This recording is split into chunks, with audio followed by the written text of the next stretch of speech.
ஆ கார குழம்புங்க. வெண்டைக்காய்லாம் போட்டு வெண்டைக்காய் போட்டு ஏதோ ஒன்று போட்டு கார குழம்பு. அப்புறம் பார்த்தீங்கன்னா வாழை அக்கா. இதாங்க வாழைக்கா, இப்படிதாங்க இருக்கும். அப்புறமா எப்பவும் போலதாங்க ஒயிட் ரைஸு.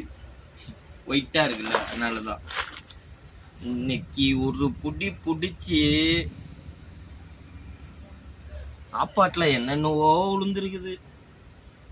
என்ன உளுந்துருக்குன்னே தெரியல. எப்படிதான் போட்டு கொடுக்குறாளோ சாப்பாட. நல்லா ஆனா நம்மள வெறுப்பேத்துவா. இவரும் கோழி குண்டு சும்மா மொச்சக்கொட்டை.